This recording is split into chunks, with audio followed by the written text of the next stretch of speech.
लग्नाचे दागिने म्हणजे श्रीमंत पेशवाई दागिने, नाशिकचे सुप्रसिद्ध सराफ मयूर अलंकार सराफ। ताज्या बातम्यांसाठी नाशिक न्यूजच्या YouTube चॅनलला सबस्क्राइब करा आणि बेल आयकॉनला प्रेस करा।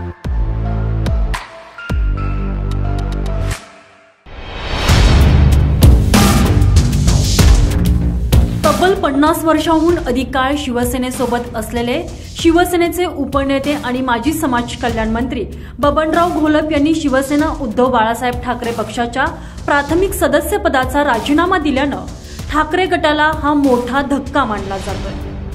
नाशिकच्या देवळाली मतदारसंघातून 5 वेळा आमदार राहिलेल्या बबनराव घोलप यांनी शिर्डी लोकसभा मतदारसंघातून लोकसभेची निवडणूक लढण्याची तयारी केली होती। मात्र यातच उद्धव बाळासाहेब ठाकरे पक्षानं भाऊसाहेब वागचौरे यांना पक्षात घेत त्यांना शिर्डी लोकसभेच्या मैदानात उतरवल्यानं बबनराव घोलप नाराज झालेले आहे। 6 महिन्यांपूर्वी त्यांनी त्यांच्या शिर्डी लोकसभा संपर्क प्रमुख पदाचा राजीनामा देखील दिला। मात्र आता त्यांनी थेट पक्षाला सोडचिठ्ठी देत पक्षात आपला वारंवार अपमान होत असल्याचं बोलून दाखवलं आहे। मध्ये आहे इथूनच मी माझा राजीनामा पाठवलेला आहे उद्धवजींना। मला आता शिवसेना या पदाचा सुद्धा राजीनामा द्यायचा आहे। माझं एक ओळीचं पत्र पाठवलेलं आहे आणि तो राजीनामा मी दिलेला आहे। हो, नाराज आहे मी, कारण मी नगर जिल्ह्यामध्ये शिर्डी लोकसभा मतदारसंघासाठी मला तिथं संपर्क प्रमुख केलं होतं। कुठलंही कारण नसताना मला तिथून काढून टाकलेलं आहे। माझा काही दोष आहे तो मला कळला पाहिजे आणि जर तसं नसेल तर मग माझा तो अपमान आहे। खरं तर बबन घोलप यांच्या या निर्णयामुळे उद्धव बाळासाहेब ठाकरे यांच्या शिवसेनेला मोठं खिंडार पडणार आहे।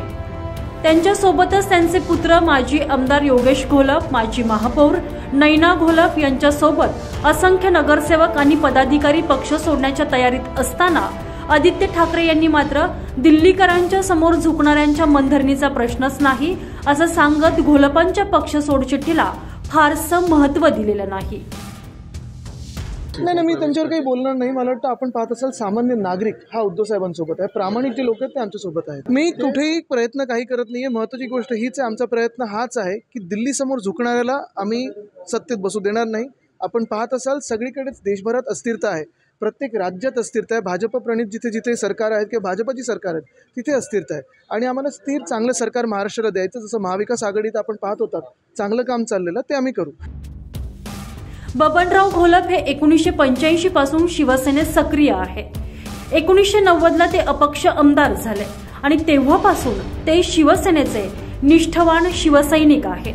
तब्बल 25 वर्ष नाशिकच्या देवळाली विधानसभा मतदारसंघाचे ते आमदार आणि महाराष्ट्र राज्याचे समाज कल्याण मंत्री देखील राहिले। मात्र भ्रष्टाचाराच्या शिक्षेमुळे त्यांना मागील काही वर्ष निवडणूक लढता न आल्यानं त्यांचे पुत्र योगेश घोलप यांनी ही जागा राखली। मात्र न्यायालयाच्या या निकालाविरोधात सर्वोच्च न्यायालयात त्यांनी धाव घेतली। आता हा निकाल येण्यापूर्वी त्यांनी पक्षाला सोडचिठ्ठी देत इतर पक्षाची वाट का धरली असा प्रश्न उपस्थित केला जातोय। एकतर शिर्डी लोकसभेत त्यांना वारंवार डावललं जाणं किंवा त्यांच्या विरोधातील खटल्याचा निकाल यामुळे त्यांचं पक्षांतर होत आहे अशीही चर्चा आता रंगू लागलेल्या आहे। मात्र घोलपांच्या जाण्यानं उद्धव बाळासाहेब ठाकरे यांच्या शिवसेनेला मोठं खिंडार पडणार हे मात्र नक्की। संजय परमार, नाशिक न्यूज, नाशिक।